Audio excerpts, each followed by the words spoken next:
The search for ET is on. It's most definitely on. With the successful launch of the James Webb Telescope, the search for Earth-like planets has become a riveting topic of worldwide attention. Apart from the James Webb Telescope, other tools are being used to find good Earth-like candidates. The TESS satellite and the Kepler telescope are at the forefront of searching for other Earths. After we first clear the air of a few pesky philosophical questions, we'll take a close look at these two searches and what the James Webb Telescope hopes to find. So, why are we searching for Earth-like planets? Well, because we can. Incredible advances in Earthbound telescope technology have enabled ultra-precise observations of starlight, which led to the earliest discovery of exoplanets. As planets go around stars, there's a gravitational interaction between the planet and the star. They pull each other. The planet's pull upon the star will cause the starlight to wobble back and forth ever so slightly as the planet or planets orbit the star. This has always been the case, but the wobble of the starlight was never able to be detected because starlight always twinkles. Twinkle, twinkle, etc. Adaptive optics inside telescopes is the technological breakthrough that first enabled astronomers to find exoplanets by taking the twinkle out of starlight.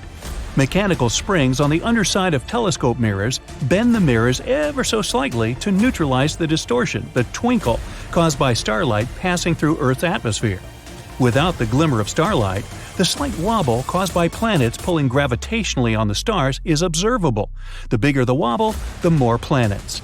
It's called the astrometric method of exoplanet detection. Isn't that a mouthful?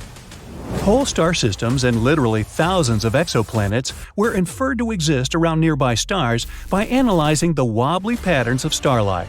But the planets themselves could not be seen. Suddenly, our solar system was not unique anymore.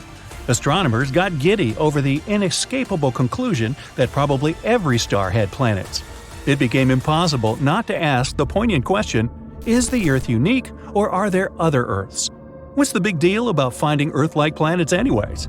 Well, considering all the financial resources the developed countries are spending on finding Earth-like planets, it can be said without a doubt that it's definitely a big deal. Including the launched James Webb Telescope, which cost $10 billion, the Kepler Space Telescope, which cost $550 million, and the TESS satellite, which cost $200 million. The investment in finding Earth-like planets is certainly eyebrow-raising. Now, if you keep in mind that these costs are just for the hardware, and to get a sketch of the full magnitude of the search, you must also include the salaries of a team of data miners, PhD analysts, and postgrads all across the globe in universities, national space agencies, and private institutions. We will conclude that finding another Earth is truly an immense undertaking. Now, suppose we find one. Then Earth is not alone anymore. It's not that we can actually go to any of these planets anytime soon. Interstellar travel requires some breakthroughs in physics and technology, and, well, we aren't there yet. But knowing that there are planets out there in the Milky Way that are like Earth in all the essential respects, like liquid water, oxygen, and habitability, will make space less foreboding, more welcoming, more exciting to study and explore. It may also give us some more pride in our home planet and make us all better Earthlings. The triple mission looking for other Earths, the Kepler telescope, the TESS satellite, and the James Webb Telescope use distinct approaches to find exoplanets. And the synonym TESS tells us what that method is. The T stands for transiting, and that's the key to the whole exoplanet search. E stands for, you guessed it, exoplanets, the target of the excellent investigation of another Earth. S stands for survey, because TESS looks at hundreds of thousands of nearby stars.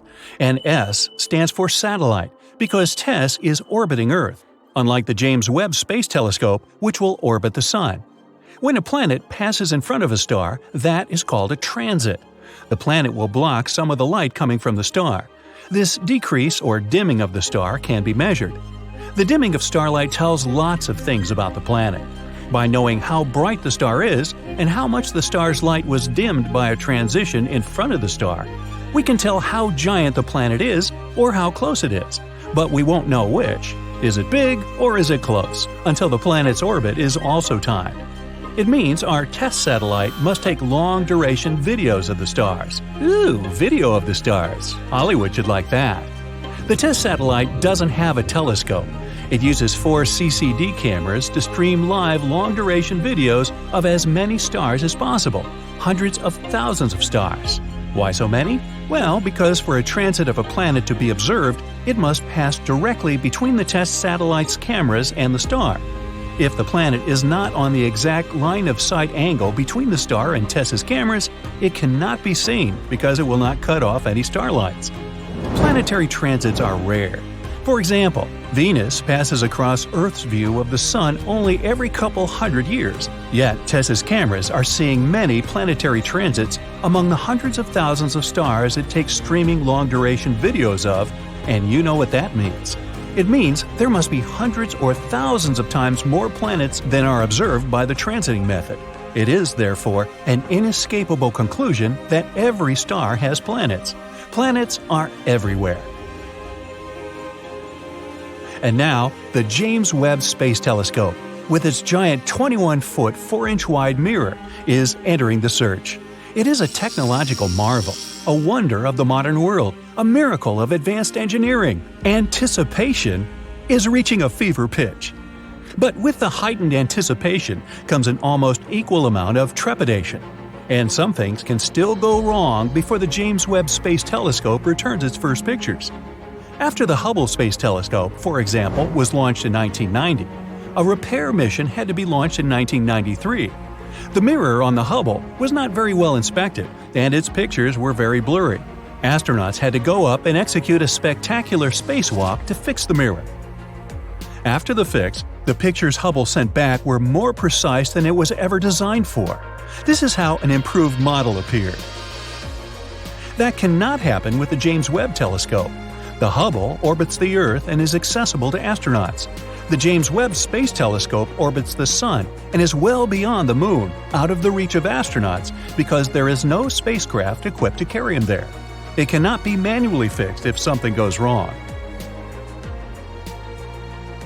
Adding to the challenges, the James Webb Space Telescope has only one onboard camera to inspect any damage it may suffer or mechanical malfunctions that might develop in the harsh environment of interplanetary space. Any remote fixes will need to be done blind from Earth. The James Webb Space Telescope is now fully deployed. The 18 mirror segments will need to be aligned to produce a single image. This critically important process will take several months to complete once the telescope is fully deployed. 70 of the first 286 observation assignments of the telescope target exoplanets. Using data from previous exoplanet searches, it will not have to waste time searching for exoplanets. Their locations and orbits are already known. The James Webb Telescope will go right after them. The James Webb Space Telescope is not an optical telescope in the same sense as the Hubble Space Telescope or any ordinary telescope that sees visible light. It sees infrared light. The pictures of planets are expected to be bright dots, somewhat fuzzy if they have atmospheres. The spectra of the planets will yield the most information about the exoplanet. Any gases around an exoplanet will absorb some starlight as the starlight passes through the planet's atmospheres. Suppose there is methane in the planet's atmosphere, oxygen, or carbon dioxide, the gases that most indicate life. In that case, the James Webb Telescope will be able to pick them up by spectroscopic analysis. An entire portrait of the exoplanet can be formed from the infrared information, its temperature ranges, atmospheric content, the likelihood of liquid water, and even the probability of life. And that's a big deal. The James Webb Space Telescope has other missions to perform too. It's assigned to examine star formation and planet formation in nebula in the Milky Way. Understanding how solar systems form is part of the search for another Earth. By detecting infrared light, the James Webb Space Telescope will peer to the farthest away galaxies whose visible light gets blocked by dust and gas. These distant galaxies were formed shortly after the Big Bang. Galaxy formation is an essential mission for the James Webb Telescope. These most distant galaxies are accelerating away so fast that the light they emit is stretched below the frequency of the visible spectrum, into the infrared. The Great Telescope can see these previously invisible galaxies. We hope to learn about the mysterious dark energy that is causing the universe to expand at an ever-increasing velocity. Hope is high that the James Webb Space Telescope will significantly expand our knowledge of this amazing universe we all live in.